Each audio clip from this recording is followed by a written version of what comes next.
So രാജാവിൻ്റെ ഒപ്പം പോയ സൈനികർ കണ്ട കാഴ്ചയെന്ന് പറയുന്നത്, ആ ഫോറസ്റ്റിൻ്റെ ഉള്ളിൽ രാജാവ് ഒരു രാജ്യം തന്നെ പണിഞ്ഞു വെച്ചിരിക്കുകയാണ്. ഒരു ഓൾട്ടർനേറ്റ് രാജ്യം തന്നെ. ഈ രാജാവിന് നമ്മൾ 2 ദിവസം മിസ്സിങ് എന്ന് പറഞ്ഞില്ലേ. ഈ സമയത്ത് രാജാവ് തൻ്റെ പദവിയിലിരുന്ന പവറും റിസോഴ്സസും ഒക്കെ ഉപയോഗിച്ച് ഈ നദിക്കപ്പുറമുള്ള ഫോറസ്റ്റിലേക്ക് പോയി.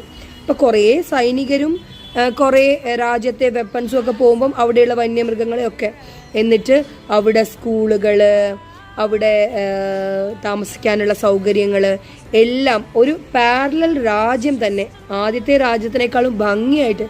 കാരണം ഇയാൾക്ക് ബുദ്ധിയുള്ള രാജാവാണ്.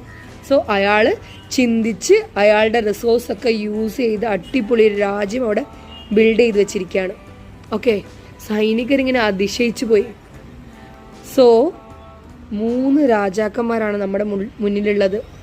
ഒന്നെന്ന് പറയുന്നത് 1 വർഷത്തെ ഭരണത്തിന് ശേഷം ജീവിതം കൈവിട്ടു പോവും എന്ന് പേടിച്ച് മൊത്തം ഡിപ്രഷനിലാണ്ട് സ്വന്തം ആരോഗ്യവും രാജ്യത്തേനെ നോക്കാണ്ട് ആർക്കും ഉപയോഗമില്ലാതെ ജീവിതം നശിപ്പിക്കുന്ന ഒരു രാജാവ്.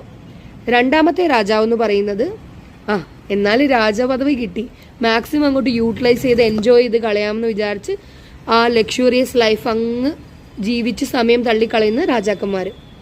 മൂന്നാമത്തെ രാജാവ് നമ്മുടെ പാരലായിട്ട് അവിടെയുള്ള പ്രശ്നങ്ങളൊക്കെ പരിഹരിച്ച് അവിടെ ഒരു അടിപൊളി രാജ്യം ഉണ്ടാക്കി കൊണ്ടുവന്ന രാജാവ്. സോ നമ്മൾ ഇതിലെ ഏത് രാജാവാണെന്നുള്ളത് നമ്മൾ ഡിസൈഡ് ചെയ്യണം. എനിക്ക് 3ാമത്തെ രാജാവ് ആവണമെന്നാണ് ആഗ്രഹം. പക്ഷെ പറയുന്നത്ര എളുപ്പമല്ല. പക്ഷെ നമുക്കൊരു കാര്യം ചെയ്യാം. എന്താ? ട്രൈ.